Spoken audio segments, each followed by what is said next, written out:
आ रही है आवाज हमारी? आ रही और है माता जी, हरे कृष्ण। जी आ रही है। ठीक, हरे कृष्णा, दंडवत प्रणाम। श्री भगवान उवाच, ये गीता का श्लोक नंबर अध्याय 3 का श्लोक नंबर 37 है। श्री भगवान उवाच, काम एष क्रोध एष रजो गुण समुद्भव, महाशनो महापाप्मा विद्धेनं विहि वैरिणम्। श्री भगवान ने कहा, हे अर्जुन, इसका कारण रजोगुण के संपर्क से उत्पन्न काम है, जो बाद में क्रोध का रूप धारण करता है और जो इस संसार का सर्वभक्षी पापी शत्रु है। इसमें भगवान बताते हैं, जैसे इसमें लिखा है, काम एष क्रोध एष, मतलब काम और क्रोध जो होता है रजोगुण समुद्भव है, रजोगुण के संपर्क में आने से उद्भूत होता है, मतलब प्रकट होता है। तो काम क्या है? काम मतलब होता है हमारी इच्छा या फिर हमारी कामना, जो हम इच्छा करते हैं बेटा, जो हम इच्छा करते हैं या फिर हम जो कामना करते हैं। तो ये क्या है? हमारा सबसे बड़ा शत्रु होता है, क्योंकि काम का, जैसे हम कोई भी काम इच्छा करते हैं तो वो कभी खत्म नहीं होती। हम एक काम कर एक एक इच्छा की चाह करते हैं, उसके बाद वो पूरी हो जाती है तो हम उसके बाद दूसरी इच्छा करते हैं, वो पूरी हो जाती है, उसके बाद हम तीसरी इच्छा करते हैं। तो इसका कोई अंत नहीं होता है। हम मतलब भोग अपने जीव क्या है, भोगों की मतलब भोगों में तृप्त रहता है, वो अपनी इंद्रियों की पूर्ति करना चाहता है, इच्छा हमेशा उसके अंदर जागृत रहती है, इच्छा की कामना करता रहता है। तो जितना हम इसकी पूर्ति करेंगे ये उतना ही और मांगेगा। अब प्रश्न ये आता है कि काम हमारे अंदर कैसे आता है, क्योंकि हम तो जैसे इसके लिए प्रभुपाद जी बताते हैं कि ये जगत क्या है, भौतिक जगत है। तो भौतिक जगत जो होता है ये आध्यात्मिक जगत का उल्टा होता है। इसमें गीता का एक श्लोक भी आता है अध्याय 15 में, श्लोक नंबर 1, ऊर्ध्व मूलम अधम शाखम अश्वत्थम प्राहुरव्ययम छंदांसी यस्य पर्णानि यत्सम वेद स वेदविद। तो ये जो भौतिक जगत है आध्यात्मिक जगत का उल्टा है। तो जब हम भगवान के पास थे, हम क्या है, भगवान का अंश है। भगवान विभू है, हम अणु है, हम क्या आत्मा है, भगवान का अंश है।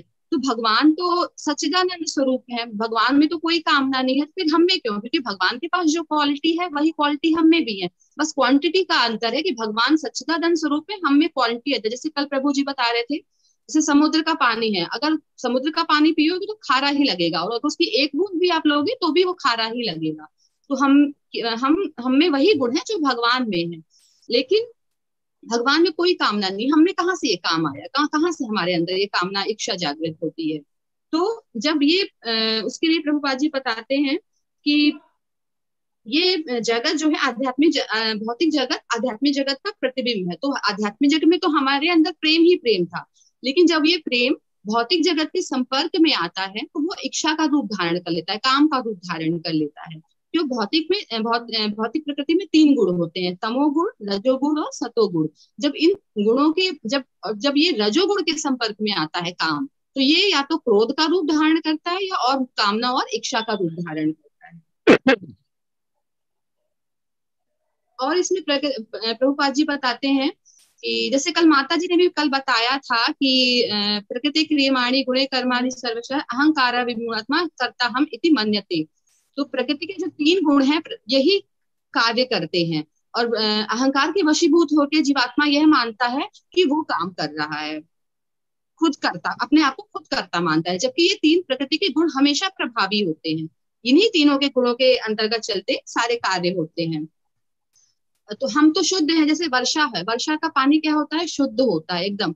लेकिन जब वो प्रकृति के संपर्क में आता है, अगर तो वो अगर धरती पर गिरा, मिट्टी पर गिरता है तो क्या होता है, कीचड़ बन जाता है। लेकिन अगर वो वही एक किसी पत्ते पर गिरता है तो ओस का रूप ले लेता है।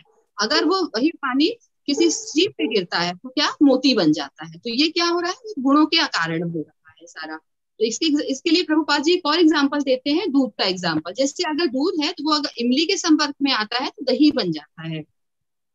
तो वैसे ही जो ये 3 गुण हमेशा प्रभावी होते हैं, तो हम भगवान का अंश शुद्ध हैं, पर गुणों के प्रभाव के कारण हमारे अंदर काम, क्रोध, मोह, लोभ, ये सारी चीजें जागृत हो जाती हैं। अब प्रभुपाद जी इसमें आगे बताते हैं कि जब हमारे अंदर काम काम उत्पन्न हुआ तो 2 चीजें होती हैं। या तो हमारी कामना पूरी होती है या तो हमारी कामना पूरी नहीं होती है। अगर हमारी कामना पूरी हुई तो क्या होगा, कामना पूरी होगी तो हम और इच्छा करेंगे कि हमको और मिल जाए। जैसे कोई गाड़ी चला रहे हैं तो इससे और अच्छी गाड़ी मिल जाए, और अच्छी गाड़ी मिल जाए। कुछ किसी चीज का भोग कर रहे हैं तो ये भी खाना है, अब इसको खा के देखते हैं कैसा, उसको देखते हैं वो कैसा है। तो वो कामना हमेशा बढ़ती ही जाती है, वो लोभ का रूप ले लेती है रजोगुण के कारण। और जब ये अगर हमारी इच्छा पूर्ति नहीं होती है तो वो तमोगुणी और क्रोध का रूप धारण करती है। तमोगुण की संपत्ति आती है, वो क्रोध का प्राकट्य होता है उससे। तो ये तमोगुण का प्राकट्य है। इसके बाद प्रभुपाद जी बता, इसमें भगवान बोलते हैं कि इच्छा की शुरुआत कैसे होती है। इच्छा की शुरुआत बताते हैं प्रभुपाद जी बताते हैं कि भगवान ने हमको आंशिक स्वतंत्रता दे रखी हुई है, पूर्ण रूप से स्वतंत्र नहीं। जैसे एक बैल को खूंटे से बांध लो, वो आंशिक उतनी ही एरिया में घूमती रहेगी। तो हम भी पूर्ण रूप से स्वतंत्र नहीं है, हमको आंशिक स्वतंत्रता मिली है। हम भी जब आध्यात्मिक जगत में हमने भी भगवान से जिद करी कि नहीं हमको भी भोग करना है, हमको भी स्वामी बनने की इच्छा करी, तो भगवान ने क्या किया, भौतिक जगत का निर्माण किया कि जाओ यहाँ पे भोग करो। उसके लिए हमको आंशिक स्वतंत्रता भगवान ने दी है। तो जैसे एक बच्चा होता है, माँ को देखता है किचन में काम करते तो बोलता है कि मुझको भी करना है, मुझको भी देखना है कैसे बनता है, कैसे क्या होता है। तो माँ तो जानती है कि नहीं ये आग है, जल सकते हो, चाकू रखा है उससे कट सकता है तुम्हारे, पर बच्चा नहीं करता, बच्चा नहीं जानता, वो क्या करता है और जिद करता है नहीं मुझे तो करना ही करना है। तो माँ क्या करती है, बाजार से लाके उसको एक छोटा सा किचन सेट दे देती है कि तुम इससे खेलो, इससे बनाओ, इससे अपना करो। तो बच्चा भी खुश हो जाता है कि हाँ ठीक है, माँ भी इतनी, बच्चा खुश हो जाता है कि ठीक है चलो मेरा मैं अपनी भोगों की इच्छा वो करूंगा, इच्छा पूर्ति करता है।